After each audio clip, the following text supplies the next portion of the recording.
Hello Internet, 51 Nappa here. Normally on my channel you see me doing things about trains or Disney or YouTube poops. Today I decided to take a little break from that and I'm going to be doing a review of a fan movie called Ghost Train, the Untold Story of Timothy. For those who don't know, the Thomas base now actually has a character named Timothy. He's an oil-burning steam engine. This fan video, however, it's out there.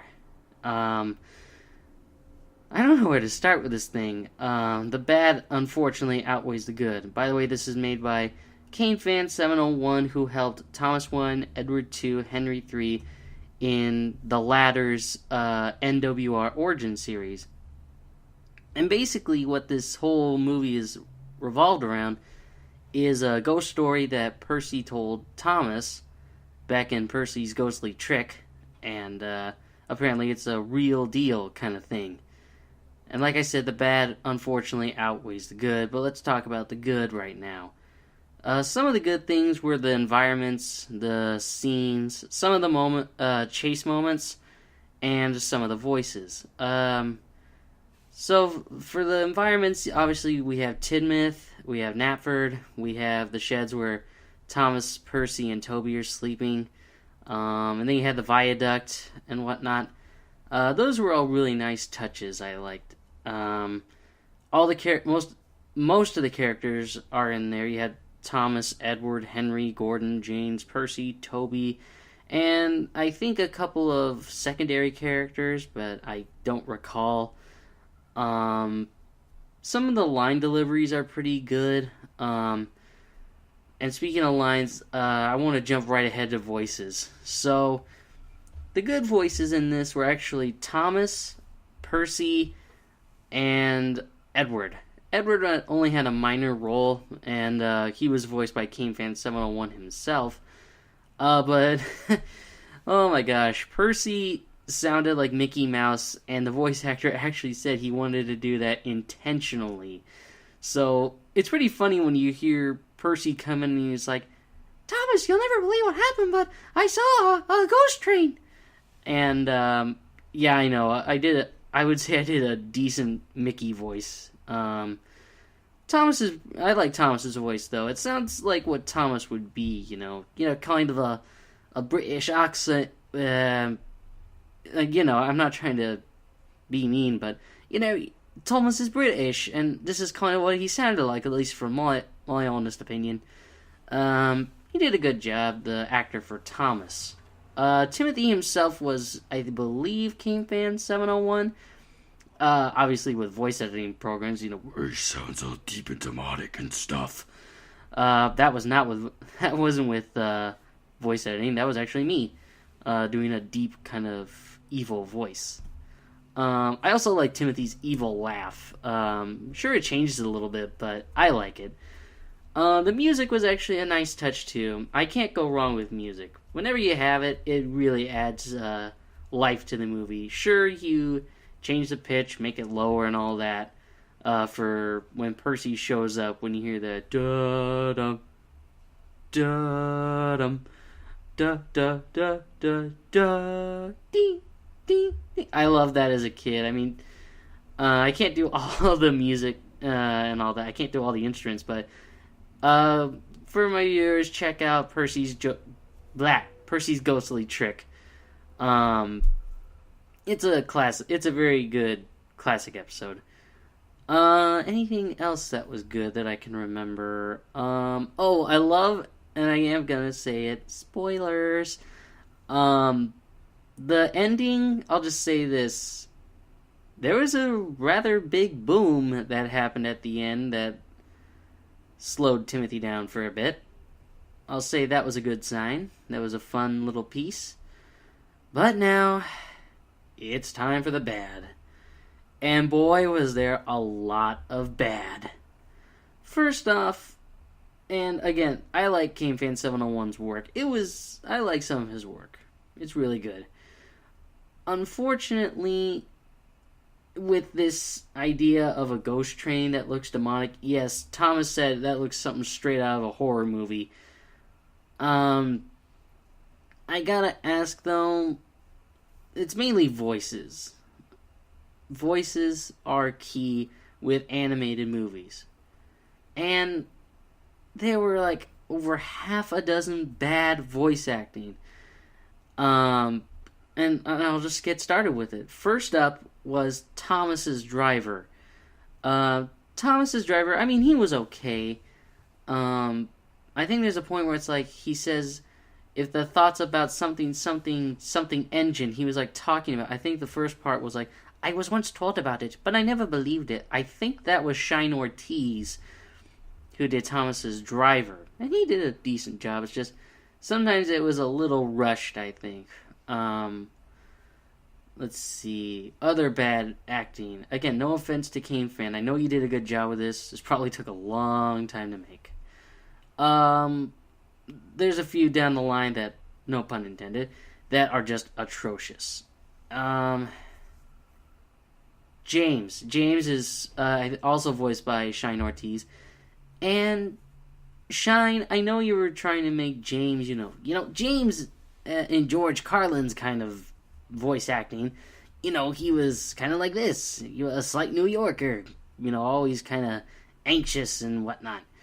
And we all know how Alec Baldwin voiced James. I mean, come on, what was that? I mean, James is my all-time favorite character, but oh my gosh, oh my goodness, why would you make James sound gay? But hey, James has gotten some good voice acting in recent months. Keith Wickham kind of made him sound a little too boastful, a little like this. I can't really do it 100%, but anyway, Shine, I know James kind of sounds annoying, but you can't make him yell and sound kind of nasally. It was like, stuff and nonsense. I mean, there wasn't a lisp, but you get the idea. You're not supposed to make James sound kind of like a loud, whiny wimp, But again, it wasn't too bad. But now it's on to the stuff that I actually hated in the Untold Story of Timothy. And first up is Gordon. Holy cow, I don't know who voiced Gordon, but do you have to overemphasize the paw? I know that Gordon says that a lot in the TV series and whatnot. I mean, and I think he says it in the movie too. I mean, not like paw, an engine as big. It's like, what, an engine as big as me? But whenever he says paw, it's more like pa, or paw. And I know in Alec Baldwin's it's more like paw. But whoever voiced Gordon and, cover your ears, people, it's more like paw! That's how it was to me anyway, and I did not like that. Also, Gordon sounds like he doesn't know how to speak English very well. Now, again, I give a little bit of lax to newcomers, I should say, who are new to voice acting. But for crying out loud, man, whoever voiced Gordon, you can't do PAH! Like that, or go PAH! It just ruins the character. And I'm sorry if I blew out anyone's earphones those 3 times, but that's how it sounded. And it just really took away from the quality of Gordon. Also, when Gordon sees Timothy, I understand. It's like, holy cow, I see a ghost train in front of me. When you didn't believe it at first. But then after Timothy starts whistling, Timothy's basic thing is that, find Thomas and tell him I'm bringing him to hell. I mean, that was kind of Timothy's overall message, but, Gordon just starts going like, no, please, I'm too young to be screaming. Oh, I don't want to go to hell. Oh, I must be dreaming. Oh, I mean, it was just, it was cringeworthy to listen to. Alright, Gordon's out of the way, but again, you don't overdo the pawing on that kind of on the character. It's just annoying. Next up, the second worst voice actor is Percys Driver. Holy cow.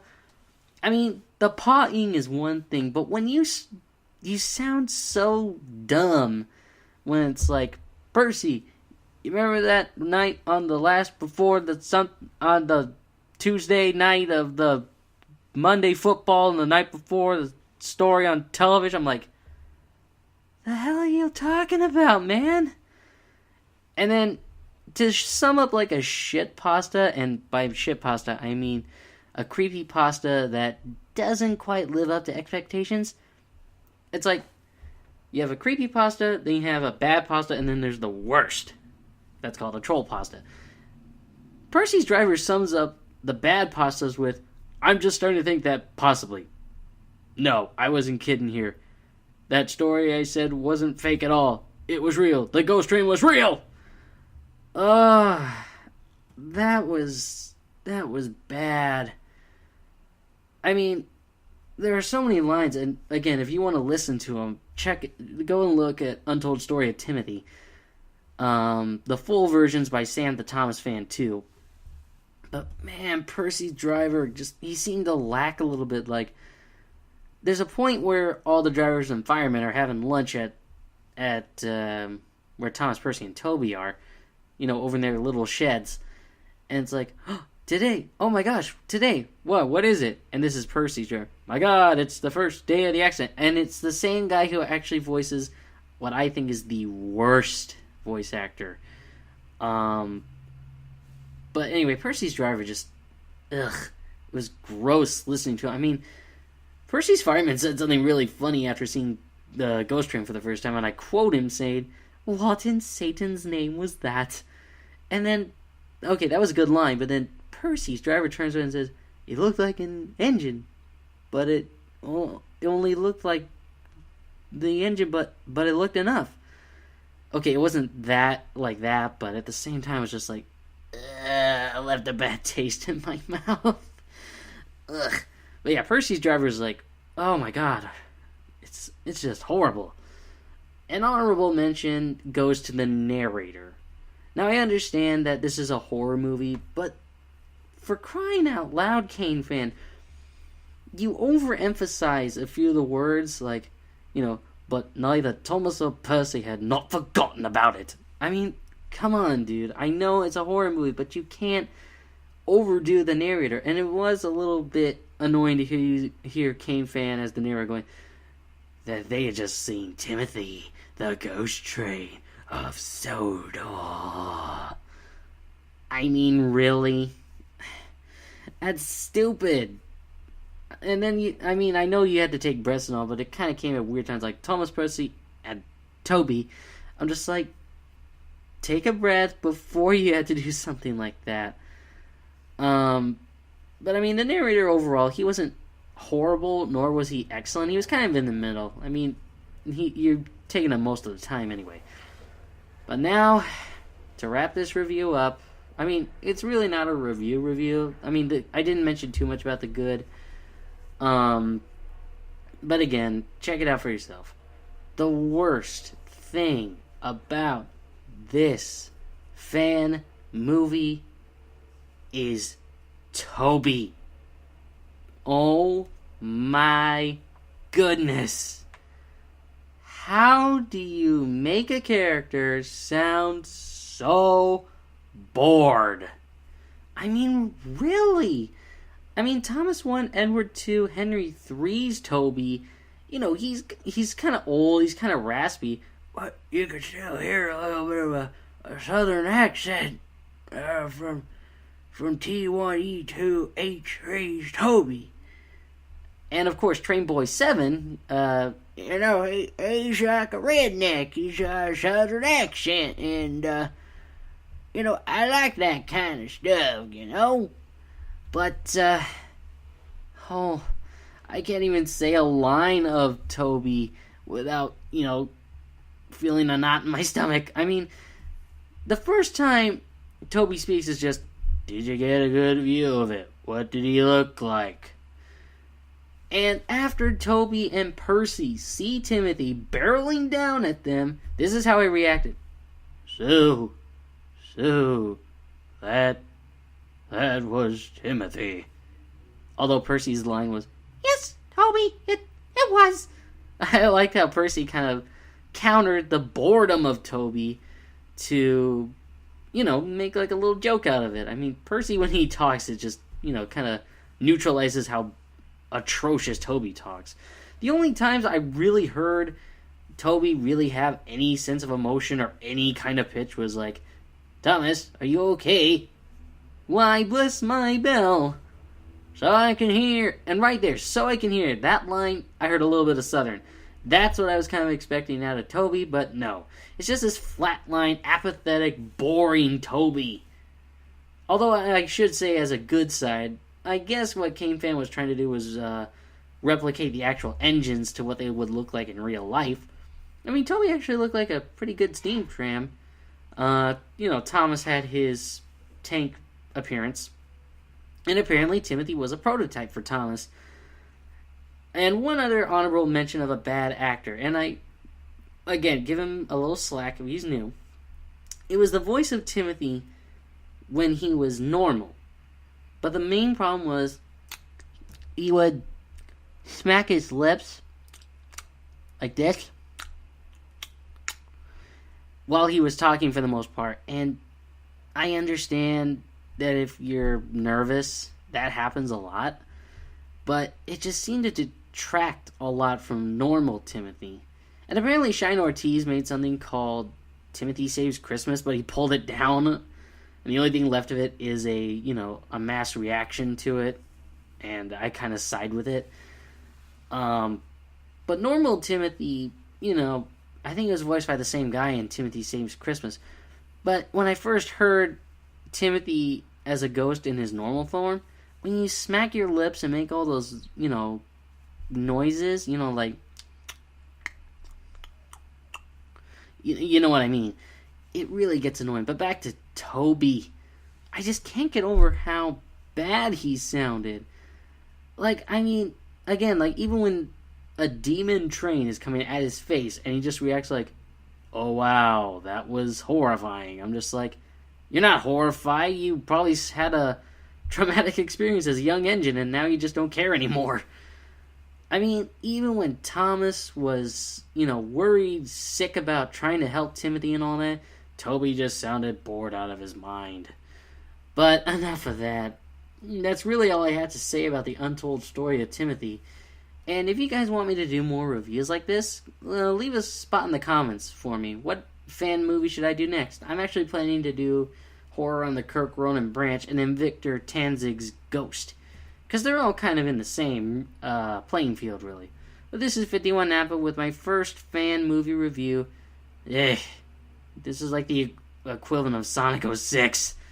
Alright, see you later, guys.